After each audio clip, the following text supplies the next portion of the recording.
Hello students, welcome to lecture number 2 of Nature and Scope of Business Economics.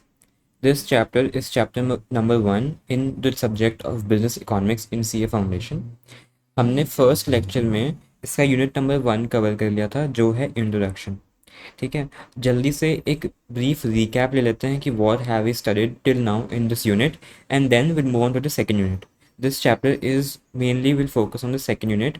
मैं बस एक brief recap दे देता हूँ ताकि आपको याद आ जाए, आप वो फ्लो में आ जाओ, ताकि हम अच्छे से आराम से सेकंड यूनिट भी कवर कर लें। ठीक है, okay.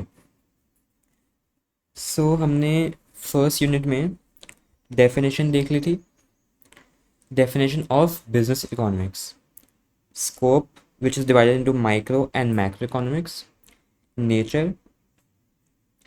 This thing will come in the second unit. Okay.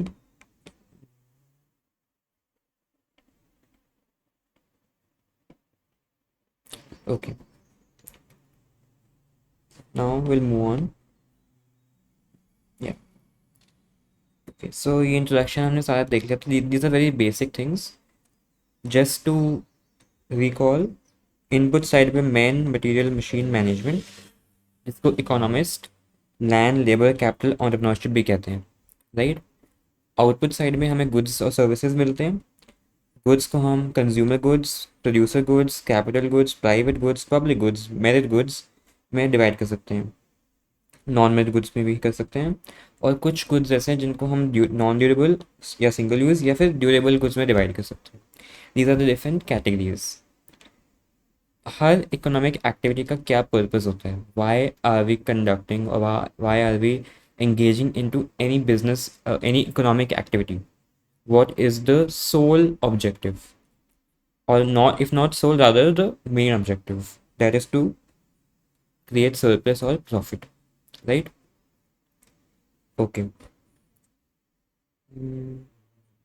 Okay, ये हमने देखा था कि इकोनॉमिक्स का वर्ड जो है वो कहाँ से उसके ओरिजिनेट होता है, from the Greek word oikonomia, which means household. Till the 19th century, economics was known as political economy.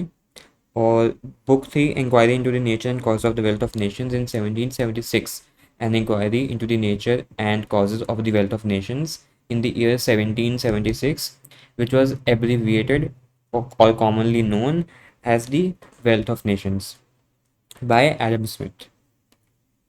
ठीक है, चलो आगे चलते हैं। And this is also considered as the first modern work of economics. And मैंने पहले lecture में बताया था, Adam Smith is also known as the father of modern economics, right. Okay, fundamental facts हमने देख लिए थे। ह्यूमन बींग्स की wants are unlimited, but the resources which will help to satisfy those wants are scarce और limited. ठीक है, okay. Now we have seen the definition of business economics. उससे पहले हमने क्या देखा था, we saw a few examples of issues in the context of business. की बिजनेस में मैं अगर बिजनेस करता हूँ तो क्या क्या इश्यूज मैं फेस करता हूँ, उसके हमने यहाँ पर बहुत सारे एग्जाम्पल्स देखे थे। If you want to read it once again, you can read it from the exam point of view. इतना ज़्यादा इम्पोर्टेंट नहीं है ये। If you want you can skip, but I will I would advise you कि एक बार इसको go through कर लेना। It will help you in later also to understand how things work, right, and how we think from perspective of business. उसमें आपको ये help करेगा, एक बार रीड कर लेना। ओके, चलो। Business economics is also known as managerial economics. ठीक है ना, ठीक है, चलते हैं आगे। अब यहाँ पे डेफिनेशन आ चुकी है। Use of economic analysis to make business decisions involving the best use of an organization's scarce resources, also known as managerial economics. ठीक है ना, डेफिनेशन एक और है, ये तो होगी बेसिक डेफिनेशन। एक और डेफिनेशन इकोनॉमिक्स ने दी थी, उनका क्या नाम था, जोल्डीन। ओके, काफ़ी सिमिलर सी डेफिनेशन है उनकी भी, but you have to remember the name. ठीक है ना, नेम याद रखना है, बिकॉज एमसीक्यू के फॉर्म में आपसे ये पूछ सकते हैं कि किसने कॉइन करी थी definition, something like that. Okay, micro macro very clear. ठीक है, बहुत पहले से पढ़ के आ रहे हैं हम, it's very clear micro and macro. ठीक है ना। माइक्रो में क्या क्या टॉपिक्स हम कवर करते हैं हमने सारे पढ़ लिए थे। यहाँ पे 6 टॉपिक्स लिखे हैं, हमने सारे देख लिए थे। मैक्रो पे आते हैं तो economy as a whole cover होती है। माइक्रो में क्या होता है, इंडिविजुअल यूनिट्स होती हैं। ठीक है, डिफरेंट इंडिविजुअल्स हैं, डिफरेंट ऑर्गेनाइजेशंस हैं within economic system. Macro में it is an economy as a whole. ठीक है, उसके अंदर क्या एरियाज आते हैं वो सब इसमें लिखा हुआ है। राइट। ठीक है, nature of BE, nature of business economics science based on micro economics. Macro के एलिमेंट्स को इनकॉर्पोरेट करता है। ठीक है ना। आर्ट है क्योंकि प्रैक्टिकल एप्लीकेशन है। साइंस क्यों है, क्योंकि सिस्टमैटाइज्ड बॉडी ऑफ नॉलेज है, कॉज एंड इफेक्ट रिलेशनशिप है। ठीक है। Okay, this is done use of theory of market and private enterprises, pragmatic है। ठीक है, इंटरडिसिप्लिनरी है। नॉर्मेटिव पॉजिटिव का डिफरेंस देखा था पिछले पिछले लेक्चर में, नॉर्मेटिव और पॉजिटिव साइंस का डिफरेंस देखा था, very important difference. Okay, as far as this chapter is concerned, the difference between positive science and normative science is of great importance. वो ज़रूर याद रखना। लेकिन बिजनेस इकोनॉमिक्स है वो जनरली किस नेचर की होती है, वो जनरली नॉर्मेटिव और प्रिस्क्रिप्टिव नेचर की होती है। ठीक है, जनरली। राइट। ठीक है,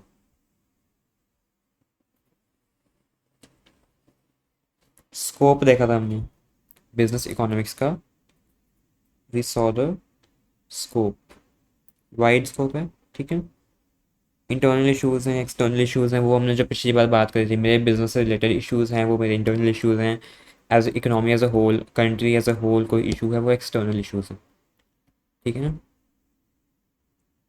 फिर यहाँ पे क्या आता है, वही सेम चीज़ कि ये माइक्रो इकोनॉमिक थ्योरी है, ये किस टाइप के इश्यूज से डील करती है, जो इंडिविजुअल लेवल पे इश्यूज होती है ना, याद है आपको। बस वही सब है। फिर मैक्रो, यहाँ से मैक्रो शुरू हो जाता है। हम मैक्रो यहाँ देख लेते हैं। ठीक है ना। ये मैंने आपसे कहा था कि आपको रीड करना है, आई होप आपने रीड कर लिया होगा। What is the difference between economics and business economics. ठीक है ना।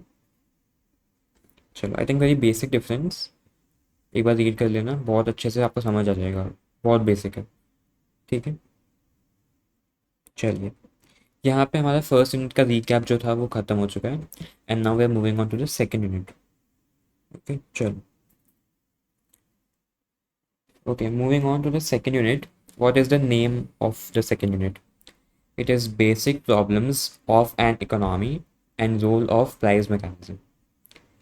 Basic problems of an economy and the role of price mechanism. ठीक है। ऊपर जब हमने देखा था इन द चैप्टर ओवरव्यू, वहाँ पे हमें लास्ट में देखना था ये, जब अभी इस लेक्चर में ही जब मैंने आपसे ऊपर वहाँ लिखवाया था यूनिट 2, यहाँ पे यूनिट 2 का नाम ही basic problems of an economy and role of price mechanism है। ठीक है, आगे चलते हैं। ठीक है, अब सर बेसिक प्रॉब्लम्स प्रॉब्लम्स तो हम पिछले लेक्चर से बोलते आ रहे हैं, आखिर ये बेसिक प्रॉब्लम्स होती क्या हैं? 4 प्रॉब्लम्स हैं बेसिक। नहीं नहीं सर, ऐसे कैसे 4 हैं? ऊपर तो आपने 3 दिखाई थी। चलो देख लेते हैं। ये देखो सर, 1, 2, 3। ये 1, ये 2, ये 3। नीचे 4 कैसे आ गई? मैंने आपको पिछले लेक्चर में भी बोला था कि एक्चुअली 3 से ज़्यादा प्रॉब्लम्स होती हैं, यहाँ पे 3 लिखी हैं। अब हम जब आगे जाएंगे नेक्स्ट यूनिट में, जब हम पढ़ेंगे अभी, वहाँ पे 3 प्रॉब्लम्स आएंगे, सॉरी 4 प्रॉब्लम्स आएंगी। ठीक है, यहाँ पे 3 लिखी हैं पर नीचे 4 हैं। तो ये मैंने आपको लास्ट लेक्चर में ही बता दिया था, इफ़ यू रिमेंबर। ठीक है, चलते हैं।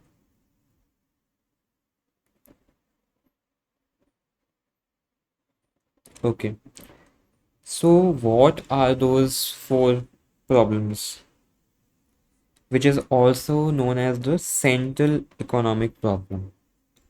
Those four basic economic problems are what to produce, how to produce, for whom to produce, and what provisions, if any, are to be made for economic growth. ठीक है, इसका क्या मतलब होता है?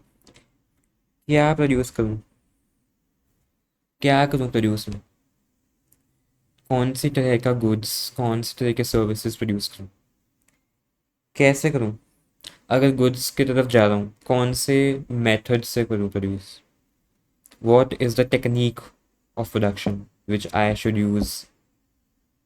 ठीक है, for whom to produce, who are my customers, who are the people who are having the want, are having the need of the particular product or service which I'm about to produce. ठीक है, who is going to demand for it? Is there any demand prevailing in the market already for that particular product? ठीक है, ये सब question है. What provisions, if any, are to be made for economic growth? Economic growth के लिए हम ऐसा क्या provision बनाएं, ठीक है, ताकि economically we grow? What kind of provisions should we make? ठीक है, तो these are the four economic problems. ठीक है ना, आगे हम डिटेल में पढ़ेंगे इसके बारे में. ओके, ये ये एक चार्ट है. ओके, ठीक है, starting with the first economic problem. The first economic problem is what to produce, क्या प्रोड्यूस करें. ठीक है, या हाँ, व्हाट टू प्रोड्यूस. ठीक है, इसमें क्या कह रहा है, since the resources are limited, we all know that resources are relatively scarce. So that's why every society has to decide which goods and services should be produced and how many units of each good or each service should be produced. हमें as a society ये decide करना पड़ेगा कि कौन से तरह के goods और सर्विसेज प्रोड्यूस किए जाएं, उनको कितनी क्वांटिटी में हम प्रोड्यूस करें. ठीक है, और कितने यूनिट्स उसके बेसिकली हम प्रोड्यूस करें, क्योंकि रिसोर्सेज तो देखो लिमिटेड रहेंगे. हमारी वॉन्ट्स अनलिमिटेड हैं, लेकिन उन वॉन्ट्स को फुलफिल करने के लिए जो रिसोर्सेज यूज़ होते हैं, those are limited, those are scars.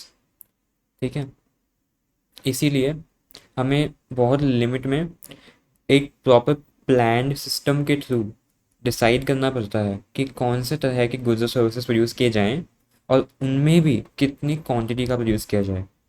हम बहुत बल्क में नहीं कर सकते क्योंकि रिसोर्सेज बहुत लिमिटेड है. लिमिटेड रिसोर्सेज में हम ज़्यादा कैसे प्रोड्यूस करेंगे? We have to be in a limit. Okay, ठीक है, अब हमें ये एक बहुत कॉमन एग्जांपल है, whether more guns should be produced और more butter should be produced. ठीक है, बेसिकली क्या कह रहा है, क्योंकि रिसोर्सेज वही हैं. ठीक है, रिसोर्सेज वही हैं.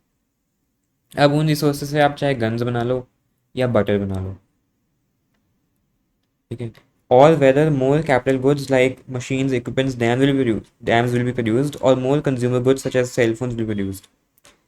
ठीक है, या तो आप डिफेंस के लिए चीज़ें बना लो, या आप मैन्युफैक्चरिंग सेक्टर के लिए कुछ बना लो, या फिर आप कंज्यूमर्स के लिए कुछ बना लो. There always has to be a choice and you have to as a society take that choice. ठीक है ना. Okay, now not only the society has to decide about what goods are to be produced, it also has to decide in what quantities each of the goods will be produced.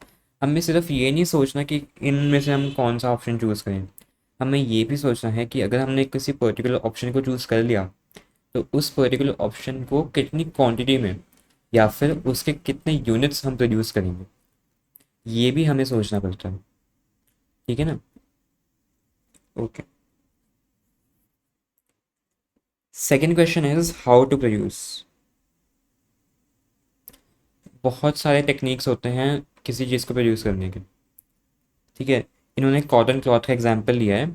Cotton cloth can be produced using handlooms, power looms और automatic looms. बताओ, cotton cloth को produce करने के 3 अलग technique तो बता दिए इसने।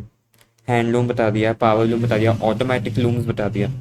अब इसमें से भी हमें चूज़ करना है कि कौन सा technique of production will be useful for my product. ये भी हमें चूज़ करना है।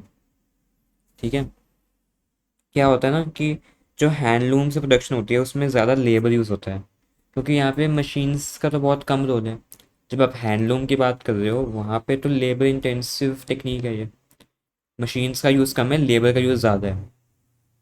ठीक है, और अगर आप ऑटोमेटिक लूम इसमें यूज़ करोगे उसमें मशीन ज़्यादा है, that is capital intensive. These are two terms, one is capital intensive, one is labour intensive. as the name suggests, very obvious, labor intensive में the intensity of the labor, that is the use of labor is more, and in capital intensive the use of machines is more than the labors, right? ठीक है, अब society को ये decide करना है कि या तो आप लेबर इंटेंसिव मेथड से कॉटन क्लॉथ प्रोड्यूस करो या फिर कैपिटल इंटेंसिव टेक्निक से यूज प्रोड्यूस करो कॉटन क्लॉथ, राइट? ऐसे ही हर तरह के गुड्स सर्विसेज के लिए आपको ये डिसाइड करना पड़ता है, राइट? अब ये जो मेरी चॉइस है, मुझे देखो, what is the question right now. हम किसी बात करें अभी, कॉटन क्लॉथ का एग्जांपल चल रहा है। ठीक है, कॉटन क्लॉथ में मेरे पास 2 तरह के टेक्निक्स हैं, one is labour intensive and one is capital intensive. मुझे इन दोनों में से चॉइस करनी है, लेकिन इन दोनों में चॉइस करने के लिए, for taking that choice, I should know what is the availability of different factors of production और उनका प्राइस क्या है। पता लगा कि मेरी जो मशीन है वो मेरे लेबर से बहुत ज़्यादा एक्सपेंसिव है, जितना मुझे लेबर कॉस्ट पड़ रहा है उससे बहुत ज़्यादा greater is my machinery cost, cost of my machine, cost of running the machine, cost of have purchasing the machine. ठीक है, ये बहुत ज़्यादा है। Then obviously I will go towards labour intensive, क्योंकि मेरे को कॉस्ट कम पड़ रही है। I have to look into this that the cost should not be very high, right? Cost पे फर्क ज़्यादा नहीं पड़ना चाहिए, क्योंकि नहीं तो मेरा मार्जिन फॉल कर जाएगा। ठीक है, I can not reduce my margin ना, बिजनेस चलाना है ना, मार्जिन हम नहीं रख सकते। We have to have those margin, चाहे कोई टेक्निक ऑक्यूपाई करो, कोई टेक्निक यूज़ करो, we have to have those margin, right? Because we think long term. ठीक है, चलो, okay, we have to make the best use of the resources. हमें resources जो अवेलेबल हैं उसका हमें बेस्ट यूज़ करना है। अगर आगे जाके मुझे ये लगता है कि नहीं नहीं, लेबर कॉस्ट तो बहुत ज़्यादा आ रही है, मशीन मेरे को कम पड़ जाती है इसमें, ठीक है, then I can go towards machine also. क्योंकि देखो क्या है ना, machine is a one time cost. मैंने मशीन परचेज कर ली, मेरा बल्क में पैसा लग गया, मेरे करोड्स ऑफ रुपीज़ लग गए मशीन खरीदने में। ठीक है, अब मुझे क्या, मशीन तो मेरे पास आ गई, अब मुझे मशीन को चलाने के लिए इलेक्ट्रिसिटी चाहिए, कुछ मशीन्स में फ्यूल चाहिए होता है। ठीक है, और मशीन ऑपरेटर चाहिए होगा मेरे पास। अगर मैं खुद नहीं कर सकता, I need a machine operator, and I have to give the maintenance cost for the machine the running and maintenance expenses I have to bear. ठीक है, if at any point I think it comes into my notice that my labor cost is going higher than the calculation of the machine cost, मैंने अपने दिमाग में calculate कर लिया था कि मेरे मशीन का मंथली 1 लाख रुपए का खर्चा आएगा, लेकिन यहाँ तो मेरा 1 महीने का लेबर 3-4 लाख रुपए तक जा रहा है। मेरे को तो मशीन सस्ती पड़ती ना फिर, एक बार का कॉस्ट है मेरा मशीन का। ठीक है, एक बार मशीन आई, फिर हर महीने लाख लाख रुपए लगेंगे, यहाँ तो हर महीने 3-4 लाख रुपए लग रहे हैं। तो इसमें तो मशीन ही ज़्यादा अफोर्डेबल रहती है ना मेरे को मंथली भी तो देखना है ना, मंथली भी तो मुझे देखना है। मशीन तो मैं लोन पे भी ले सकता हूँ, ठीक है ना, मशीन तो मैं लोन पे ले सकता हूँ, मैं धीरे धीरे करके लोन चुका दूंगा, बट मेरा तो बहुत लोन नुकसान हो रहा है। जहाँ मेरा एक्सपेंस 1 लाख पर मंथ होना चाहिए था विद द मशीन, वहाँ पे because only because I am having the labour intensive technique मेरा 3 to 4 lakh rupees per month का कॉस्ट जा रहा है. That is too high. It is harmful for my business. तो यहाँ पे आप फिर वो चेंज करो अपना माइंडसेट, अपना टेक्निक चेंज करो अगर आपको कैलकुलेशन आपकी कुछ ऐसा इंडिकेट करती है. ठीक है. Okay. Third question, for whom to produce. हमने क्या क्या देख लिया, क्या प्रोड्यूस करूँ, कैसे प्रोड्यूस करूँ, what to produce, how to produce. Third question पे आते हैं, फॉर whom टू प्रोड्यूस, किसके लिए प्रोडक्शन करूँ. ठीक है. अब एक सोसाइटी जो है they can not satisfy each and every want of all the people. Obviously wants are unlimited. I'm repeating myself. Wants are unlimited. Resources are scarce. हर एक बंदे की सारी wants satisfy नहीं कर सकते. It is not possible. Therefore, it has to decide on who should get how much of the total output of goods and services. That is distribution कैसे होगी, ये हमें decide करना पड़ता है कि how to distribute these, how to distribute the production. ठीक है. शेयर डिसाइड करते हैं लोगों का. In the, look at this very interesting word used by say national cake. This is a very interesting word which ISA has used, national cake. So इनका क्या मतलब है कि जो the total pool of goods and resources in the country is seen as a cake. जैसे cake में shares होते हैं ना, शेयर्स होते हैं कि इतना केक का स्लाइस आपका है, इतना आपका है. वैसे एक पूरी कंट्री में जितने गुड्स और सर्विस प्रोड्यूस हो रहे हैं उसका एक पूल जो है that is a national cake. और उसमें से लोगों को डिस्ट्रीब्यूट करेंगे हम for fulfilling their respective wants. ठीक है. So this is how they are referring to distribution. Okay. ठीक है. Now this is a new question. जो हमने ऊपर चार्ट देखा था in the starting of the chapter, ये क्वेश्चन नहीं था वहाँ पे. Let's read and understand very nicely ये क्वेश्चन का क्या मतलब है. ठीक है. Question is what provision should we make for economic growth. Okay. Now a society would not like to use all of its scarce resources for current consumption, because if it uses all, then no provision is made for future production. बात भी सही है. अगर एक society अपने सारे resources अभी के लिए यूज़ कर ले तो आगे के लिए, फ्यूचर के लिए कुछ बचेगा नहीं. ठीक है. दिस ये हम बचपन से सुनते आ रहे हैं. जब when we speak about save water, when we speak about global warming and some more social issues, तो इसमें यह बात हमेशा आती है कि we should not waste everything right now. We should keep something for our future generation, something for the future. इसमें generation की बात नहीं हो रही है. इसमें क्या बात हो रही है कि हमें सारी कंजम्पशन अभी नहीं करनी है. We have to leave some resources for future production, because resources are limited, wants are unlimited. That's why we need to make provision for future production. तो प्रोविजन वर्ड का मतलब यहाँ इससे ये था. ठीक है ना. ओके. ठीक है. तो सोसाइटी को डिसाइड करना है कि कितनी सेविंग होगी और कितनी इन्वेस्टमेंट. ठीक है ना. चलो. ओके. अब ये कह रहे हैं कि इकोनॉमिक सिस्टम क्या होता है. ठीक है. ये ऊपर का पार्ट हमें प्रॉब्लम सारी देख लिया हमने ना. What is an economic system, इसका डेफिनेशन आ गया. इकोनॉमिक सिस्टम क्या होता है. An economic system refers to the sum total of arrangements for the production and distribution of goods and services in a society. जितनी भी आप अरेंजमेंट्स कर रहे हो अपनी इकोनॉमी में for distribution of goods and services, ठीक है, और distribution of those goods and services, उस सारे अरेंजमेंट्स के सम टोटल को एक इकोनॉमिक सिस्टम कहते हैं. जो गुड्स और सर्विसेज मैंने प्रोड्यूस करी हैं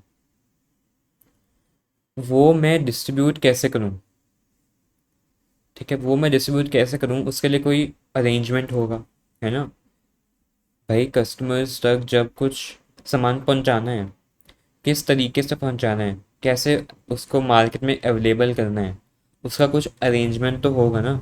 अपने आप तो नहीं वो अपीयर हो रही है मार्केट में, there must be some arrangement behind that.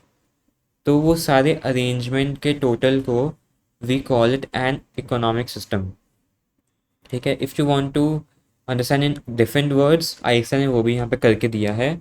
In short, it is defined as the sum of the total devices which give the effect to economic choice. It includes various individuals and economic institutions. जितने भी devices हैं that give effect to the economic choice, ठीक है, उसके sum total को economic system कहते हैं। उसमें individuals भी आते हैं, economic institutions भी आती हैं। ठीक है ना? ओके, थ्री पार्ट्स में डिवाइड किया गया है इकोनॉमिक सिस्टम को, थ्री पार्ट्स में। One is capitalist, one is socialist, and one is mixed economy. अगर आपने ध्यान से मेरा पिछला लेक्चर सुना है फॉर दिस चैप्टर, मैंने इन तीनों का नाम भी वहाँ लिया था। ठीक है, मैंने इन तीनों का मेंशन किया था कि there are three types of economic systems, capitalist, socialist and mixed economy. Now in this particular unit हम बहुत डिटेल में पढ़ेंगे इन सिस्टम्स के बारे में, तीनों सिस्टम के बारे में हम काफ़ी डिटेल में पढ़ेंगे, starting with the capitalist economy. Okay, देखो ऊपर ऊपर से पढ़ेंगे, ठीक है, समझ आपको पूरा आ जाएगा। क्योंकि ये ना बहुत यहाँ पे एक्स्ट्रा चीज़ें भी लिखी होती हैं जो from the exam point of view इतना इंपॉर्टेंट नहीं होता। When I teach from the exam point of view, because मैंने पर्सनली एग्जाम्स दिए हुए हैं। ठीक है, I score very good marks in business economics, more than 80 marks I score. I know what is the approach in this subject. ठीक है ना? Okay, so let's start. अब कैपिटलिस्ट इकोनॉमी क्या होती है? वैसे तो you must have studied this in 11th and 12th। Just taking a bit of recap, what is capitalist economy? Just recalling it. It is that when all the means of production are owned and controlled by private individuals for profit. ठीक है, जितनी भी production हो रही है मेरे पूरी economy में, वो ओन एंड कंट्रोल कौन करता है? प्राइवेट इंडिविजुअल्स करते हैं। गवर्नमेंट के हाथ में ज़्यादा कुछ नहीं है। जितनी भी प्रोडक्शन हो रही है, डिस्ट्रीब्यूशन हो रही है, जो भी कुछ हो रहा है, सब प्राइवेट प्लेयर्स के हाथ में। When you see that you can identify कि ये तो एक कैपिटलिस्ट इकोनॉमी है। ठीक है, चलो। The decisions of consumers and businesses determine economic activity. Government has a limited role in the management of the economic affairs. Very important line.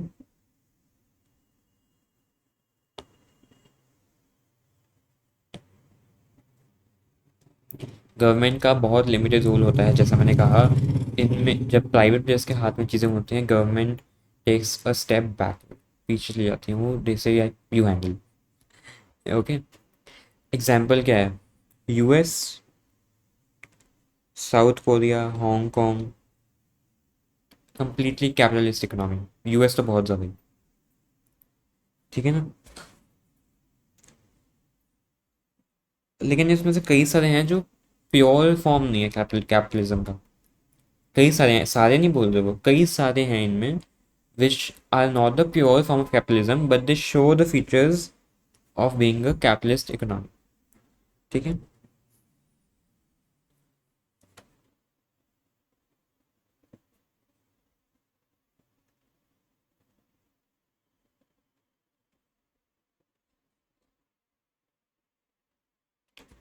let's see the characteristics of capitalist economy. पहले before going to the characteristics, I'll tell you what are the other terms with which we know capitalist type of economy. Free market economy, this is another word for capitalist economy. ठीक है, या फिर laissez faire economy, this is another word for capitalist economy. ठीक है, laissez faire economy is another word for capitalist economy. ठीक है, इनके क्या कैरेक्टरिस्टिक्स होते हैं? Starting from the first one, right to private property. ठीक है, दैट मीन्स जितनी भी लैंड है, जितनी भी फैक्ट्रीज है, मशीनरी है, that can be under the private ownership. ठीक है। तो बेसिकली जो ओनर है इस पर्टिकुलर रिसोर्स के, किसी भी फैक्ट्री किसी भी मशीन के जो ओनर्स हैं, they can use those factors in any manner which they want, which they like, and they can use it as they want, as per their desire. They can use those particular resources. ठीक है, right. अब ऐसा नहीं है कि आप कुछ भी करते रहो। The government may put some restrictions for the benefit of the society if they feel, if the government feels कि कुछ हार्म हो रहा है या कुछ हार्म हो सकता है, तो अपने सिटीजन्स, अपनी सोसाइटी के बेनिफिट के लिए वो कुछ रेस्ट्रिक्शंस डाल सकती हैं। जैसे एक बहुत सेंसिटिव सेक्टर है हर एक कंट्री का, हर एक इकोनॉमी का, that is the defence sector. The defence sector is a very sensitive area for the whole country. Defence का जो सेक्टर है बेसिकली, तो वहाँ पे बहुत ज़्यादा रिस्ट्रिक्शंस लगती हैं। हमारी कंट्री में भी है ऐसा, ठीक है, और वो ज़रूरी भी है। ठीक है, चलो। Freedom, freedom of enterprise. Now each individual, whether consumer, producer, resource owner, is free to engage in any type of economic activity. आप किसी भी तरह की इकोनॉमिक एक्टिविटी में घुस सकते हो। ठीक है, किसी भी तरह की फर्म खोलो, कोई भी अपने मनपसंद के गुड्स एंड सर्विसेज प्रोड्यूस करो, as long as don't harm the country. ठीक है, ओके, ये फ्रीडम होती है कैपिटलिस्ट इकोनॉमी में। इकोनॉमिक चॉइस, मैं जो चाहूँ चॉइस अपनी कर सकता हूँ। कंजम्पशन, वर्क, प्रोडक्शन, एक्सचेंज, जो मेरा मन करे मैं वो चॉइस ले सकता हूँ। ठीक है, ये एक और फ्रीडम है मेरे पास under the capitalist economy. Profit motive, private players own करते हैं ना मेनली सारे कुछ, तो उनका तो मोटिव एक ही होता है, दैट इज प्रॉफिट। ये गवर्नमेंट होती है जो लोगों के बारे में सोचती है। Private players are there to provide the best goods and services. ठीक है, there is ample amount of innovation involve, lot of things, लेकिन प्रॉफिट मोटिव। ठीक है, consumers sovereignty, consumer is supposed to be the king under capitalism. Okay, the consumer is they have assumed that the consumer is the king under this system. ठीक है, consumers sovereignty means that buyers will ultimately determine which goods and services will be produced and in what quantities. कितनी quantities में good service produce होंगी, ये सब consumer खुद decide करता है। जो बायर्स हैं वो डिसाइड करते हैं। The consumers have that freedom, freedom to choose that मैं कौन सा गुड्स कौन सा सर्विस प्रोड्यूस कंज्यूम कर सकता हूँ, वो मेरे पास फ्रीडम है। ठीक है, ओके। तो इससे आप क्या कह सकते हो कि कंज्यूमर्स के पास वो डिसीजन लेने की पावर है कि एक इकोनॉमी के जो लिमिटेड रिसोर्सेज हैं वो कैसे एलोकेट करने हैं, क्योंकि वो जब डिमांड करेंगे उस डिमांड के हिसाब से ही प्रोडक्शन डिस्ट्रीब्यूशन होगी। ठीक है, तो इसलिए वो रिसोर्सेज का एलोकेशन भी उसी हिसाब से होगा जैसा कंज्यूमर बायर या एक बायर चाहते हैं। Right, okay. कंपटीशन, अब देखो हर जगह प्राइवेट प्लेयर्स हैं, फ्रीडम बहुत ज़्यादा है, anybody can enter the market. ठीक है, इस केस में क्या होता है कि कंपटीशन बहुत बढ़ जाता है। Every person tries to bring something of their own, something unique, something which can give very tough competition to other players in the market. इसलिए कंपटीशन बहुत इंटेंस हो जाता है, ब्रांड्स बहुत ज़्यादा आ जाती हैं, इनोवेशन बहुत है। ठीक है, there thousands of options to choose from. ठीक है, that's why it brings out the best. ठीक है, क्योंकि आपने सोचा उससे पहले ही मार्केट में वो चीज़ कोई और ले आएगा। So you have to be 2 steps ahead of your competitor, right, to bring out the best from you, and that will result in the efficient use of resources. आप ज़्यादा वेस्टेज भी नहीं करोगे क्योंकि आपको पता है कि बाकी सारे लोग भी बहुत कुछ कर रहे हैं, तो वो भी वही सेम रिसोर्सेज यूज़ कर रहे हैं। So you then you will be very thoughtful of that, you will be very careful and you will do the efficient use of resources. अब क्या है ना, गवर्नमेंट की इंटरफेरेंस ही नहीं है। ठीक है, जो प्योरली कैपिटलिस्ट इकोनॉमी होती है that is not centrally plan control regulated by the government. सारे जो हैं सेल्फ इंटरेस्ट पे चल रहे हैं, प्राइस मैकेनिज्म है, अपने आप चल रही है, कोई उस पर कंट्रोल नहीं है। प्राइस मैकेनिज्म क्या होता है? डिमांड और सप्लाई के हिसाब से प्राइस अपने आप ऑटोमेटिकली ऊपर नीचे होता है, वो होता है कैपिटलिस्ट इकोनॉमी में। But if the government wants then they can set a limit for the price, either a lower limit और upper limit, as the case may be. Government जो है अपने आप सेट कर देता है so that certain class of people don't get very much affected by it. India में जैसे होता है in the case of agriculture produce. ठीक है, चलो।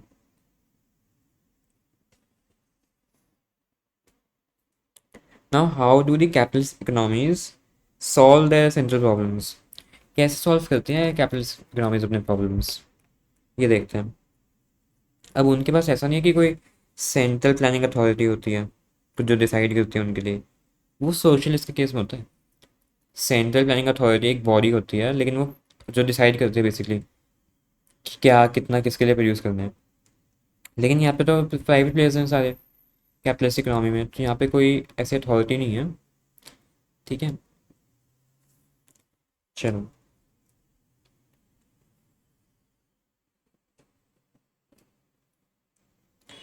ठीक है, अब हम ये देखते हैं कि एक कैपिटलिस्ट इकोनॉमी में हमारे जो बेसिक इकोनॉमिक प्रॉब्लम्स हैं वो कैसे सॉल्व होती हैं। ठीक है, पहले तो हम ये समझेंगे कि जब हम व्हाट टू प्रोड्यूस की बात करते हैं तो हमें ये समझना ज़रूरी है कि एक एंटरप्रेन्योर का मेन एम क्या है। अर्निंग प्रॉफिट्स बात करता हूँ। ठीक है, अगर कंज्यूमर को कार चाहिए, कार की डिमांड में बढ़ेगी कार, और डिमांड बढ़ेगी और प्राइस बढ़ जाएंगे। ठीक है, प्राइस के सॉरी कार्स के प्राइस बढ़ गए तो क्या होगा? कॉस्ट तो उतनी रही, है ना। मैं कार प्रोड्यूस कर रहा हूँ, मेरा कार प्रोड्यूस करने का कॉस्ट तो उतना ही रहेगा, लेकिन कार जो मैं बेच रहा हूँ वो सेलिंग प्राइस उसका बढ़ गया। कॉस्ट मेरा वही रहा, प्राइस बढ़ गया, प्रॉफिट बढ़ जाएगा मेरा, राइट। इससे क्या होगा कि ज़्यादा प्रोडक्शन होगी। ठीक है, लेकिन अगर मान लो डिमांड कम हो गई, प्राइस गिर जाएंगे, प्रॉफिट गिर जाएगा, क्योंकि कॉस्ट वही रहेगा, कॉस्ट वही रहेगा। प्राइस क्लोथ्स का कम हो गया, जिसकी वजह से मेरा प्रॉफिट भी कम हो गया। ठीक है, ओके। तो कंज्यूमर ही डिसाइड करता है कैपिटलिस्ट में कि क्या प्रोड्यूस करना है एज पर देयर डिमांड, कैसे करना है। वही टेक्निक ऑफ प्रोडक्शन, या तो लेबर इंटेंसिव कर लो, और लेबर महंगी हो रही है तो कैपिटल इंटेंसिव कर लो, बस। किसके लिए प्रोड्यूस करूँ? जिनके पास बाइंग कैपेसिटी है, the people who have that much of disposable income to spend on a particular product, they can buy, right। अगर मेरा प्रोडक्ट जो है वो स्टूडेंट्स को ज़्यादा अट्रैक्ट करता है तो मैं थोड़ा अफोर्डेबल रखूँगा, बिकॉज आई नो कि स्टूडेंट्स हैं तो दे वोंट बी अर्निंग, हैं, they are currently in the studying phase. इसलिए मैं उसका प्राइस थोड़ा कम रखूँगा, because so that students also can convince their parents to buy them that thing. But I know if that thing will attract businessmen or people having high disposable income of in high designations, तो मैं उसका price ज़्यादा रख सकता हूँ। I know that वो afford कर पाएंगे, राइट। इंडिविजुअल की इनकम पे डिपेंड करता है कि उनकी कितनी बाइंग कैपेसिटी है, राइट। ठीक है, जितनी हायर इनकम होगी उतना हायर बाइंग कैपेसिटी होगी, और जितनी हायर डिमांड और उतनी हायर डिमांड होगी, राइट। अब मेरी बाइंग कैपेसिटी ज़्यादा है, मेरी इनकम ज़्यादा है, इसलिए मेरी बाइंग कैपेसिटी ज़्यादा है, इसलिए मैं डिमांड भी ज़्यादा करूँ। ओके, ठीक है। अब थोड़ा इन्होंने कंजम्पशन सेविंग इन्वेस्टमेंट की भी बात करी है। इन्होंने क्या कहा है कि जितनी ज़्यादा इनकम और इंटरेस्ट रेट का लेवल है उतनी ज़्यादा सेविंग्स होंगी। ठीक है ना, अब ज़्यादा कमाओगे तो आप सेव भी तो करोगे ना फ्यूचर के लिए ज़्यादा, राइट। अब उसमें क्या होगा, इन्वेस्टमेंट डिसीजन जो होती हैं they are depending upon the rate of return, कि मैं जो मेरा कैपिटल जिसमें मैं इन्वेस्ट कर रहा हूँ उसमें मुझे कितना रेट ऑफ रिटर्न मिलेगा। उस पर डिपेंड करता है कि मैं कितनी इन्वेस्टमेंट करता हूँ या मेरा इन्वेस्टमेंट का डिसीजन क्या बनता है, right. If I expect a greater profit, that means return on capital, तो इन्वेस्टमेंट भी उतनी ही ज़्यादा रहेगी। अगर मेरे को रिटर्न ज़्यादा चाहिए ना, तो मेरे को रिस्क भी ज़्यादा लेना पड़ेगा। I have to invest more amount of money. Okay, चलो, ठीक है। अब कैपिटलिस्ट इकोनॉमी के मेरिट्स क्या होते हैं, मतलब एडवांटेजेस, एक एक जल्दी से देखते हैं, ठीक है। ओके, सेल्फ रेगुलेटिंग होती है, प्राइस मैकेनिज्म इसका ऑटोमेटिक है, ठीक है। कोई रिकरिंग कॉस्ट, इंकरिंग कॉस्ट नहीं, मतलब कोई भी डेटा या इंफॉर्मेशन कलेक्ट करने की ज़रूरत ज़्यादा नहीं होती। जैसे गवर्नमेंट्स जो होती हैं वो डेटा कलेक्ट करती हैं बायर्स का, है ना, ताकि उसके हिसाब से वो फिर डिसीजंस लेंगी। लेकिन इसमें ऐसा कोई करने की ज़रूरत नहीं होती, ठीक है। प्राइवेट प्रॉपर्टी का फ्रीडम है, driving force is profit motive, उससे एफिशिएंसी बढ़ती है, इंसेंटिव बढ़ता है, जितना ज़्यादा प्रॉफिट उतना ज़्यादा एफिशिएंसी और incentive. Okay, economic growth fast हो जाती है, क्योंकि इन्वेस्टर्स सिर्फ उन प्रोजेक्ट्स में इन्वेस्ट करते हैं जो इकोनॉमिकली फिजिबल होते हैं, राइट, ठीक है। Resources are use in activities in which they are most productive, सिर्फ वही एक्टिविटीज़ में मेरे रिसोर्सेज यूज़ होंगे जो सबसे ज़्यादा प्रोडक्टिव है मेरे लिए। ऑप्टिमम ऑप्टिमम एलोकेशन होती है उसकी उससे, ठीक है। ऑपरेटिव एफिशिएंसी का बहुत हाई डिग्री है। कॉस्ट ऑफ प्रोडक्शन मेरी मिनिमाइज हो जाती है, क्यों?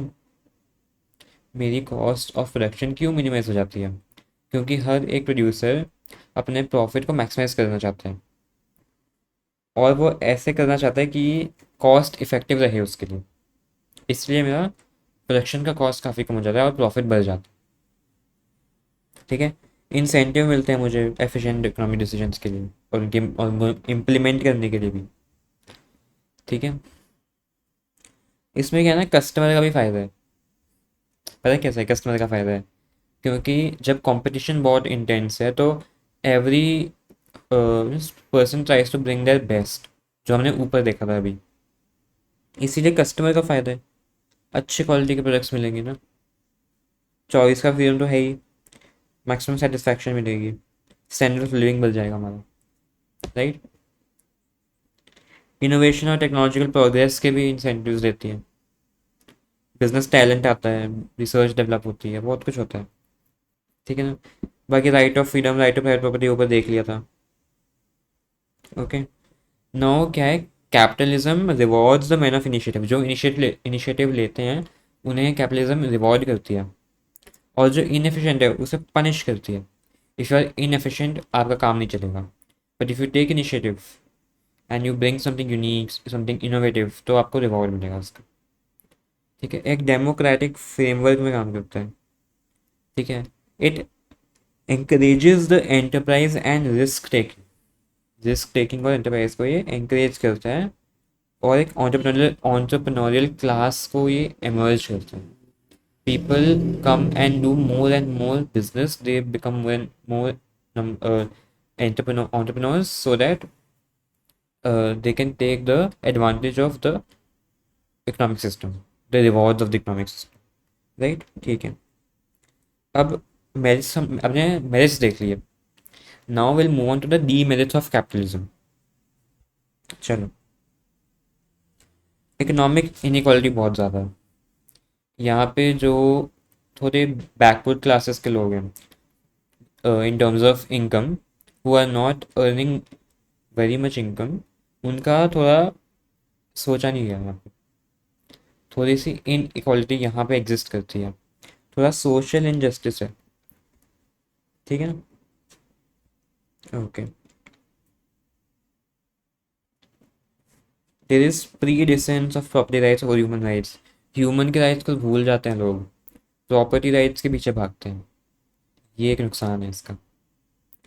वाइड डिफरेंसेस हैं इकोनॉमिक अपॉर्चुनिटीज़ में, because of the inequalities there is a wide difference in the economic opportunities, and that's why unfairness आ जाती है सोसाइटी में, ठीक है। ह्यूमन वेलफेयर इग्नोर हो रहा है, क्योंकि एम तो प्रॉफिट है ना, सोल मोटिव क्या है, प्रॉफिट। ह्यूमन का वेलफेयर तो इग्नोर हो गया, लोगों की परवाही कम होगी ना, profit is the main motive, लोगों का तो छोड़ दिया हमने। ठीक है, the pattern of demand does not represent the real needs of the society due to the income inequality. The pattern of demand does not represent the real needs of the society. ठीक है, labour को बहुत exploit करते हैं आप तो, strikes जिसकी वजह से होती हैं, लॉकआउट्स होते हैं, एम्प्लॉयमेंट सिक्योरिटी नहीं है। जैसे आपने देखा कि किसी परफॉर्मेंस अच्छी नहीं है, आपने ले ऑफ कर दिया उन्हें, है ना, एग्जिट दे दिया, सिक्योरिटी है ही नहीं कोई, उसकी वजह से वर्कर्स वल्नरेबल हो जाते हैं। ठीक है, कंज्यूमर सॉवरेनिटी जिसकी बात करी वो तो मिथ है, ऊपर हमने देखा वो तो मिथ है, क्योंकि लोग एक्सप्लॉइट होते हैं बहुत, कंज्यूमर वेलफेयर तो है ही नहीं ना, प्रॉफिट मोटिव है, लोग एक्सप्लॉइट हो रहे हैं, ये इशू है, मिस एलोकेशन हो रहा है रिसोर्सेज का। ठीक है, ओके, एजुकेशन हेल्थ केयर पे कम काम किया जा रहा है इसकी वजह से। ठीक है, ओके, इन इकोनॉमिक इंस्टेबिलिटी भी आ रही है, ह्यूमन माइजी भी हो जाती है इसकी वजह से, इकोनॉमिक डिप्रेशन है, अनएम्प्लॉयमेंट, बहुत सारी जो मैक्रो लेवल की प्रॉब्लम्स होती हैं डैट वो भी आती हैं इसकी वजह से। वेस्टेज बहुत है रिसोर्सेज का, क्योंकि हमने अपने एडवर्टाइजमेंट पे, हमारे सेल प्रमोशन पे, रिसर्च डेवलपमेंट तो चलो फिर भी ठीक है, लेकिन एडवर्टाइजमेंट और लोगों को अट्रैक्ट करने में ही इतना अमाउंट स्पेंड कर दिया, जिसकी वजह से बहुत वेस्ट हो रहा है रिसोर्सेज का। राइट, ठीक है, मोनोपोली फॉर्म हो जाती है मार्केट में, मोनोपोली फॉल क्यों हो जाती है, क्योंकि छोटे छोटे सेलर्स को तो बाहर निकाल देते हैं, अगर कोई बड़ा प्लेयर है छोटे छोटे प्लेयर्स को तो ऐसे निकाल देता है, जिससे मोनोपोली वाली सिचुएशन आ जाती है मार्केट में। ठीक है ना, okay, excessive materialism as well as conspicuous and unethical consumption leads to environmental degradation. बहुत अनएथिकली हम चीज़ें कंज्यूम कर रहे हैं,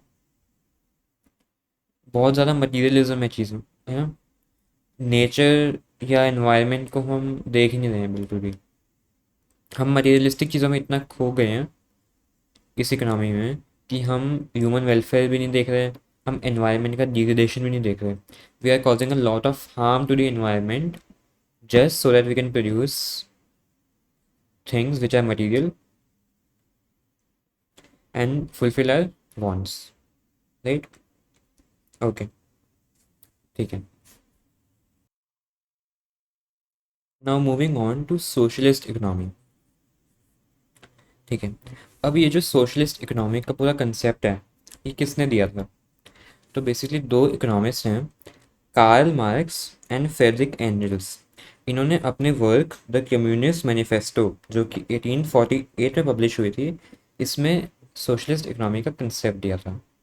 ठीक है, अब इसमें क्या होता है कि जितने भी हमारे प्रोडक्शन के मीन्स हैं, जितने भी हमारे रिसोर्सेज हैं, जैसे फैक्ट्रीज, कैपिटल, माइंस एक्सेट्रा, ये सब एक कम्युनिटी ओन करते हैं, which is represented by the state, जो कि हम गवर्नमेंट भी कहते हैं। ठीक है, उन्हें ये वो सब ये रिसोर्सेज को ओन करती हैं, राइट। ठीक है, अब क्या है, इससे क्या होगा, अब जितने भी इस कम्युनिटी में लोग हैं उनको बेनिफिट्स मिलते हैं इक्वली, इक्वल राइट्स के बेसिस पे उन्हें बेनिफिट्स मिलते हैं from such socialist plan production, एक प्लान तरह की प्रोडक्शन होती है विच इज़, ठीक है, उसके अंदर इक्वली आपको राइट्स मिलते हैं, राइट। अब सोशलिस्ट इकोनॉमी को कमांड इकोनॉमी भी कहते हैं और सेंट्रली प्लान्ड इकोनॉमी भी कहते हैं। ठीक है, क्यों कमांड इकोनॉमी क्यों कहते हैं और सेंट्रली या फिर सेंट्रली प्लान इकोनॉमी क्यों कहते हैं? ऐसा इसलिए कहते हैं क्योंकि जितने भी रिसोर्सेज की एलोकेशन होती है वो एक सेंट्रल प्लानिंग अथॉरिटी के कमांड्स के अंदर होती है, और इसमें मार्केट फोर्सेस का कोई रोल नहीं होता। मार्केट की जो डिमांड सप्लाई की फोर्सेस होते हैं उनका इस पर कोई रोल नहीं होता।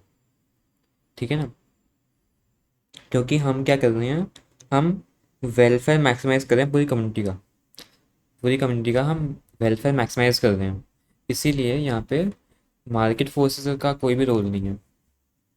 ठीक है, अब इसके कैरेक्टरिस्टिक्स देखते हैं क्या है। कलेक्टिव ओनरशिप, ठीक है। Except some small farm workshop trading firms जो हैं जो प्राइवेट हैंड्स में रहती हैं, उसके अलावा सारी ओनरशिप एक ही अथॉरिटी के पास है, ठीक है। ओके। सोशल ओनरशिप होने की वजह से प्रॉफिट मोटिव और सेल्फ इंटरेस्ट ड्राइविंग फोर्स नहीं होता। कैपिटलिस्ट इकोनॉमी में अगर आप देखोगे वहाँ पे प्रॉफिट मोटिव है, सेल्फ इंटरेस्ट जो है वो ड्राइविंग फोर्स है, लेकिन यहाँ पे नहीं होता। सोशलिस्ट में, ये सोशलिस्ट इकोनॉमी में ये सब नहीं होता ड्राइविंग फोर्स, ठीक है। The resources are used to achieve the certain socio economic objectives. Okay. Economic planning, एक सीपीए है। सीपीए वो वाला नहीं, सेंट्रल प्लानिंग अथॉरिटी है, which is set to accomplish the economic goals, ठीक है। मेजर डिसीजंस जो हैं वो सब यही सीपीए लेती है। कंज्यूमर का चॉइस ही नहीं है, ठीक है। हम ऐसा नहीं करें कि हम कंज्यूमर को भूखा रखेंगे, freedom from hunger is guaranteed, लेकिन कस्टमर जो है वो सिलेक्टिव प्रोडक्शन करें ऐसा नहीं हो सकता। हम उनके उसमें आके सिलेक्टिव प्रोडक्शन करें ऐसा नहीं होगा। ओके। एक रेंज ऑफ चॉइस दे दी हमने। हमने कहा कि इतना तक, इतने से लेके इतने तक की चीज़ें हैं, इसमें से आपको जो पसंद है आप वो चूज़ कर सकते हो, लेकिन आप कहोगे नहीं इसके बाहर मुझे कुछ चूज़ करना है, वो आप प्रोड्यूस करके दो मुझे, ऐसा नहीं चलता। वो चलता है आपका कैपिटलिस्ट में, ठीक है। यहाँ पे वो नहीं चलता, ठीक है ना। Okay. Relatively equal income distribution, income distribution यहाँ पे बिल्कुल इक्वल होती है, कोई डिफरेंस नहीं आता, कुछ नहीं आता, ठीक है। कोई इनकम में है या वेल्थ में डिफरेंसेस हैं, ये सब नैरो डाउन हो जाते हैं, ठीक है। एजुकेशन है, ये दूसरी फैसिलिटीज़ हैं, हेल्थ केयर, वो जो है वो ज़्यादा लोग इन्जॉय करते हैं, या तो ज़्यादा करते हैं या कम करते हैं, जैसा करते हैं इक्वल करते हैं। बहुत बढ़िया बात है, ठीक है। समझने के हिसाब से बढ़िया बात है, ऐसे नहीं। एजुकेशन या हेल्थ केयर मान लो, या तो लोगों को ज़्यादा मिलेगी या कम मिलेगी, लेकिन जितनी मिलेगी बराबर मिलेगी। ऐसा नहीं है कि जिसके पास ज़्यादा पैसे हैं उसको बहुत अच्छा मिल रहा है और जिसके पास उतने नहीं हैं उसको बिल्कुल बेकार मिल रहा है, ऐसा नहीं है। मिलेगा तो अच्छा मिलेगा, नहीं तो बुरा मिलेगा, लेकिन मिलेगा बराबर, equal. That's why income distribution भी इक्वल है, अपॉर्चुनिटीज़ भी इक्वल हैं, और उसके फिर जो भी फ़ायदे नुकसान है वो भी इक्वल है, ठीक है ना। Now and there is a minimum role of price mechanism, कि मार्केट फोर्सेस का आपने जब नल आउट नलीफाई कर दिया, उसका इफेक्ट नील कर दिया आपने मार्केट फोर्स का इफेक्ट, तो इसीलिए वहाँ पे प्राइस मैकेनिज्म, डिमांड सप्लाई, ये सब तो बातें करने का फ़ायदा ही नहीं है, क्योंकि उससे कोई इम्पैक्ट ही नहीं पड़ेगा आपको, राइट, ठीक है। क्योंकि प्री डिटरमाइंड प्लान के हिसाब से चीज़ें चीज़ें चल रही हैं, ठीक है। प्राइजेस ऑलरेडी डिटरमाइन कर चुके हैं हम, इसीलिए देखो क्या लिखा है यहाँ पे। The prices prevailing under socialism are administered prices which are set by the central planning authority on the basis of socio economic objectives, ठीक है। कंपटीशन ही नहीं है, सब कुछ तो गवर्नमेंट के हाथ में, सब कुछ तो सीबीआई के हाथ में है। वो कंपटीशन आएगा कैसे? एग्जाम्पल दे दो, वियतनाम, चाइना, क्यूबा, उससे पहले यूएसएसआर। अगर आप हिस्ट्री में नॉलेज रखते हो, थोड़ी बहुत इंटरेस्ट रखते हो, you must be very nicely knowing what is USSR, ठीक है ना। ओके। फ़ायदे बता दो जल्दी से, क्या फ़ायदे हैं? इक्वल डिस्ट्रीब्यूशन बात होगी, ठीक है। इकोनॉमिक डेवलपमेंट होगी इसमें इकोनॉमी में, ठीक है, क्योंकि एफिशिएंट जो है वो रिसोर्सेज यूज़ होते हैं हमारे, ठीक है। प्लान इकोनॉमी होती है, यूटिलाइजेशन अच्छी है, प्रोडक्शन मैक्सिमम होता है, वेस्ट कुछ नहीं होता। कंपटीशन है ही नहीं तो वेस्टेज तो होगा नहीं, ना तो कोई एडवर्टाइज करोगे ना सेल करोगे, सेल प्रमोशन करोगे, सेल तो करोगे, सेल प्रमोशन नहीं करोगे, एडवर्टाइजमेंट नहीं करोगे, क्योंकि क्यों? क्योंकि कंपटीशन नहीं है, ठीक है ना। अनएम्प्लॉयमेंट मिनिमाइज है, बिजनेस की फ्लक्चुएशन मिनिमाइज है, मेन, ठीक है। स्टेबिलिटी मेंटेन कर रखी है, बात खत्म, ठीक है। क्लासेस के बीच में वॉर नहीं होता, अलग अलग रेसेस, अलग अलग क्लासेस ऑफ पीपल के बीच में कोई वॉर नहीं होता, इक्वालिटी मेंटेन रहती है, बेटर वेलफेयर है लोगों को, राइट टू वर्क है, minimum standard of living to all people.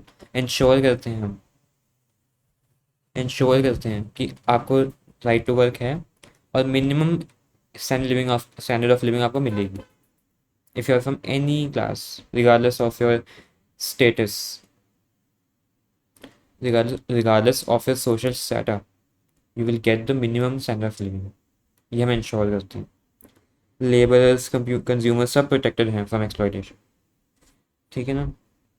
Social security है, सिटीजन्स को सिक्योर फील होता है। डन। नुकसान बताओ। ब्यूरोक्रेसी बहुत ज़्यादा है, डिलेज, इनएफिशिएंसी, सरकारी काम बहुत ज़्यादा delays, red tapism, corruption, favouritism बहुत ज़्यादा बढ़ जाएगा। प्राइवेट में ये दिक्कत नहीं है। ठीक है ना। फ्रीडम भी कहीं ना कहीं रेस्ट्रिक्ट हो रही है, क्योंकि सब कुछ एक के हाथ में जा रहा है, तो हमारी फ्रीडम थोड़ी ना, थोड़ी तो कॉम्प्रोमाइज़ हो जाएगी। सारा कंट्रोल उनके पास चला गया। ठीक है। प्राइवेट प्रॉपर्टी का राइट चला गया, जो कि इतनी बार हमने कैपिटलिज्म में देखा, वो सारा राइट यहाँ पे चला गया। बस छोटी मोटी आप वेयर हाउस या ट्रेडिंग फर्म जो है वो आपके है, अदरवाइज कुछ नहीं। ठीक है। ज़्यादा आपको इंसेंटिव नहीं देते। प्राइवेट में तो क्या है, आप अच्छा काम करोगे आपको इंसेंटिव मिलता भी है, यहाँ नहीं मिलता। ठीक है। कॉस्ट कैलकुलेशन का कोई बेसिस नहीं है, कोई भी मनपसंद का प्राइस रख दिया किसी भी चीज़ का, है ना। स्टेट की तो मोनोपोली बन गई, स्टेट के हाथ में सब कुछ है, उनकी तो मोनोपोली बनेगी। कभी कभी वो अनकंट्रोलेबल हो जाती है। ठीक है ना। कंज्यूमर के पास चॉइस भी लिमिटेड है। Consumers have limited freedom of choice. जितना रेंज में बन रहा है उस रेंज में ही आपके पास ऑप्शन है, चॉइस है, वो चूज़ कर लो, उसके बाहर नहीं है। आपको एक्सेप्ट करना ही पड़ेगा जो भी स्टेट प्रोड्यूस करता है। ठीक है ना। पर्सनल आपकी एफिशिएंसी, प्रोडक्टिविटी, उस पर कोई ध्यान नहीं दिया जाता, कोई इंपॉर्टेंस नहीं है उसकी। ठीक है। आपको आपका जो प्रिस्क्राइब्ड पे है आपको वो मिल जाएगा, उसके अलावा और कुछ नहीं है। ठीक है। और सोशलिज्म का extreme form is not at all practicable. Okay. चलो, now let's come to mixed economy. This is a very good kind of economy. ठीक है। क्योंकि मिक्स्ड इकोनॉमी में अगर मैं ओवरव्यू दूं, इसमें दोनों तरह के इकोनॉमिक सिस्टम जो हमने ऊपर पढ़े, कैपिटलिज्म एंड सोशलिज्म, उन दोनों के एलिमेंट्स कंबाइन होते हैं और एक नया सिस्टम बना है, mix system, mixed economic system. बस ठीक है। It depends on markets and government for allocation resources. ठीक है। ओके। इसका एम क्या है? Develop a system which tries to include the best features of both the control economy and market economy while excluding demerits। उनके demerits को हटा के जो उनके अच्छे अच्छे एलिमेंट्स हैं उन्हें हम इसमें इंक्लूड कर देंगे। ठीक है। इसमें प्राइवेट लोगों का भी फ़ायदा है और ठीक है, उनका भी फ़ायदा है ही, और एम्फोसिस भी है सेल्फ इंटरेस्ट और प्रॉफिट मोटिव। ठीक है। अब क्या हो रहा है, ये तो है ही, देखो, self interest, profit, private enterprise, private property, इन सब पे एम्फोसिस तो है। उसके साथ साथ अलोंग दिस क्या है, अ, इसके साथ साथ क्या हो रहा है, जो कैपिटलिज्म के डीमेरिट्स है, ठीक है, ये वो गवर्नमेंट जो है उनको रिमूव कर देती है इसमें। एक मिक्स इकोनॉमी में जो भी डीमेरिट्स होते हैं कैपिटलिज्म के, गवर्नमेंट उसको रिमूव कर देती है। ठीक है। इसलिए गवर्नमेंट क्या है, वो खुद इंपॉर्टेंट और सिलेक्टेड इंडस्ट्रीज को रन करती है और free play of profit motive और सेल्फ इंटरेस्ट को एलिमिनेट करती है। Taking a very common example in India, Indian railways, it is controlled by the government, monopoly है इंडियन रेलवेज की। ठीक है। तो कुछ कुछ सेक्टर्स हैं जो गवर्नमेंट अपने हैंड्स में लेकर रखती है और वो इम्पोर्टेंट भी है। ठीक है। ताकि उन उन चीज़ों में कम से कम फ्री प्रॉफिट मोटिव और सेल्फ इंटरेस्ट ना आए, वहाँ पे हम चाहते हैं कि हमारे पब्लिक का वेलफेयर हो। राइट। ठीक है। Now state imposes necessary measures to control and to regulate the private sector to ensure that they function in accordance to the welfare objectives. हमारे जो welfare के objectives हैं उसके हिसाब से ही उन्हें चलना पड़ेगा, ये हम इंश्योर करते हैं। अब मिक्स्ड इकोनॉमी के फीचर्स क्या होते हैं? प्राइवेट और पब्लिक सेक्टर का को एग्जिस्टेंस, प्राइवेट भी है पब्लिक भी है, मिक्सड है, ठीक है। तो प्राइवेट सेक्टर भी आ गया, पब्लिक भी आ गया, कंबाइंड भी आ गया। कई जगह कंबाइंड भी काम करते हैं लोग। If you have heard of PPP,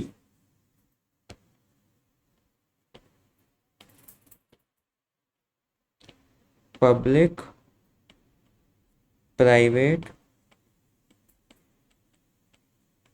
partnerships, commonly known as PPP। ठीक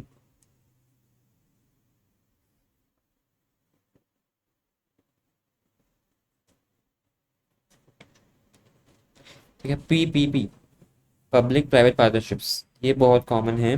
जितने भी ये टोल प्लाजाज होते हैं या फिर कोई और बड़े प्रोजेक्ट्स होते हैं, काफ़ी टाइम्स ये पीपीपी के अंदर आते हैं। बड़े बड़े एक्सप्रेसवेज आप देखोगे कई सारे हैं जो पीपीपी के अंदर आते हैं। तो कंबाइंड सेक्टर ये उस वे में कह रहे हैं। बाकी प्राइवेट और पब्लिक तो आपको पता ही है। मेरिट्स देखते हैं जल्दी से। फ्रीडम है, प्राइवेट प्रॉपर्टी भी साथ साथ है, इंसेंटिव आती है, प्राइस मैकेनिज्म भी है, कम्पिटेटिव फोर्सेस जो है वो efficient decision making resource allocation करते हैं, जल्दी जल्दी चलेंगे। ठीक है, कंज्यूमर सॉवरेनिटी से कंज्यूमर बेनिफिट होते हैं, फ्रीडम ऑफ चॉइस मिलती है उन्हें, इनोवेशन के इंसेंटिव्स हैं, रिस्क टेकिंग को एंकरेज भी करते हैं, इकोनॉमिक प्लानिंग है, रैपिड इकोनॉमिक डेवलपमेंट भी है on the base of plan priorities. ठीक है, इकोनॉमिक सोशल इक्वालिटी है, फ्रीडम है एक्सप्लॉयटेशन से। ठीक है, कट थ्रोट कॉम्पिटिशन नहीं होता है ज़्यादा। ठीक है, वो अवॉइड हो जाता है through the government's legislative measures such as environment and labour regulations. Okay,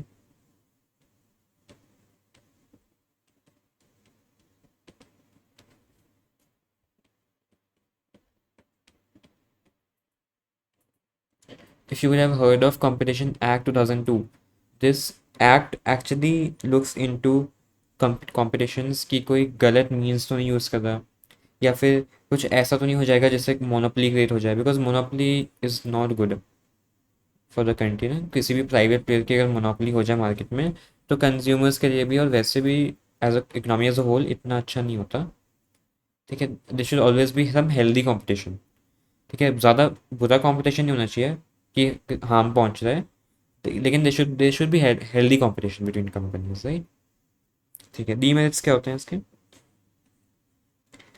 कभी कभी बहुत एक्सेसिव कंट्रोल हो जाता है स्टेट का, जिसकी वजह से प्राइवेट सेक्टर की ग्रोथ नहीं हो पाती।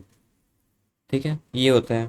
पूरे इम्प्लीमेंटेशन ऑफ प्लानिंग, टैक्स के रेट्स बहुत हाई हैं, एफिशिएंसी कम है, करप्शन बहुत ज़्यादा, रिसोर्स वेस्ट हो रहे हैं। ठीक है, प्रॉपर बैलेंस मेंटेन करना मुश्किल है between the public and private sector, कभी कभी इम्बैलेंस हो जाता है।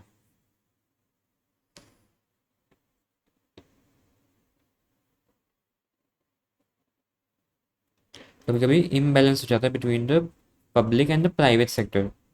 ठीक है, and in the absence of strong governmental initiatives the private sector is likely to grow disproportionately. ठीक है, तो कैपिटलिज्म ही आ जाएगा।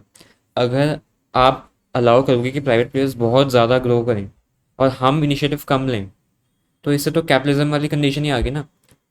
ठीक है, देखो, until and unless everything is balanced, ठीक है, देन सब अच्छा है, बैलेंस है तो अच्छा है। ठीक है, अगर आप सोच रहे हो कि कैपिटलिस्ट ऊपर जा रहे हैं, मतलब प्राइवेट प्लेयर्स ऊपर जा रहे हैं, तो कैपिटलिज्म हो जाएगी। अगर गवर्नमेंट ऊपर जा रही है तो सोशलिज्म हो जाएगी। दोनों को बैलेंस मेंटेन करना पड़ेगा। It is very important to have a proper maintain a proper balance so that this economic system can work properly and the consumers can be benefited, the producers, the suppliers also can be benefited। सबका benefit हमें देख के चलना पड़ता है। ठीक है ना? ओके, अब इससे हमारा यूनिट 2 भी ख़त्म होता है। ओके, हमने पहला यूनिट फर्स्ट लेक्चर में देख लिया था, उसका रिकैप हमने आज पहले 5-6 मिनट में किया। अब हमारा सेकेंड यूनिट भी ख़त्म हो गया। अब हम बस ये देख लेते हैं एक बार ऊपर से कि हमने क्या क्या देखा है इसमें। ठीक है, चलो यहाँ से हमने यूनिट 2 स्टार्ट किया था। चलो पहले हमने बेसिक सेंट्रल प्रॉब्लम्स देखी, ये तीन हमने पहले देख ली थी, ये वाली हमने न्यू प्रॉब्लम देखी, क्या प्रोविजन बनेगा। ठीक है, हमने डिटेल में सारा कुछ ये रीड कर लिया। राइट, फिर हम आए, तीन तरह की इकोनॉमिक सिस्टम्स देखी हमने। पहली हमने देखी कैपिटलिस्ट इकोनॉमी। कैपिटलिस्ट इकोनॉमी के अंदर हमने उसके कैरेक्टरिस्टिक्स देखे, बहुत सारे कैरेक्टरिस्टिक्स देखे हमने। ठीक है, फिर हम नीचे आए, हमने देखा कि कैसे कैपिटलिस्ट इकोनॉमी में बेसिक इकोनॉमिक प्रॉब्लम्स जो हैं वो कैसे सॉल्व हो रही हैं। फिर हमने उसके मेरिट्स देखे, कैपिटलिज्म के मेरिट्स क्या होते हैं, हम उसके डी मेरिट्स क्या होते हैं, सब हमने देख लिया। सोशलिस्ट इकोनॉमी के क्या कैरेक्टरिस्टिक्स होती हैं। ठीक है, example Vietnam, China, Cuba, USSR, merits क्या होते हैं, सब देख लिया। सोशलिज्म के डी मेरिट्स क्या होते हैं। मिक्स्ड इकोनॉमी में आए, मिक्स्ड इकोनॉमी की पहले हमने एक इंट्रोडक्शन ले ली, फीचर्स देखे उसके। ठीक है, हमने यहाँ पे तीन सेक्टर्स की बात करी, private sector, public sector, combined sector. Combined sector का मैंने आपको एग्जांपल अच्छा दिया, ये पब्लिक प्राइवेट पार्टनरशिप्स, पीपीपी। हमने मेरिट्स देख लिए। ठीक है, कॉम्पिटिशन एक्ट के बारे में बताया मैंने आपको, एक बार आप खुद से भी एक बार देख सकते हो, अगर आपको इंटरेस्ट है ना इस चीज़ में, आप खुद से भी एक बार रिसर्च कर सकते हो। ठीक है ना, डी मेरिट्स पे आए। ठीक है, इम्बैलेंस की बात करी। ठीक है, ये सब हमने इस यूनिट में अभी तक देखा है। तो अगर आपको ये क्लैरिटी मिल गई है, well and good. If any doubt, make sure to write in the comment section and I'll surely reply to your query. Okay, if you like this video, if you like this lecture, please consider liking this particular lecture, and then you can share it with your friends. You can also subscribe my channel for future, for further more videos of this chapter, of this particular subject, and many more subjects of CA Foundation and CA Intermediate. Okay, thanks a lot for joining with me in this lecture. I'm looking forward for creating more and more content. Also एक ज़रूरी बात है, if you want कि I cover the exercise, if you want that I cover this exercise along with the back questions, ठीक है, back questions मैं ये सब cover करूँ, if you want then do let me know in the comment section and I'll surely bring a video on this very soon. मेरे को बताओ कि should I bring a particular video on this or not, ठीक है, फिर उसके हिसाब से हम चलेंगे। ठीक है ना, चलो ऑल द बेस्ट, ऐसी पढ़ाई करते रहो, I keep on bringing videos. ठीक है, will study very nicely, right. चलो, थैंक यू गाइज, बाय।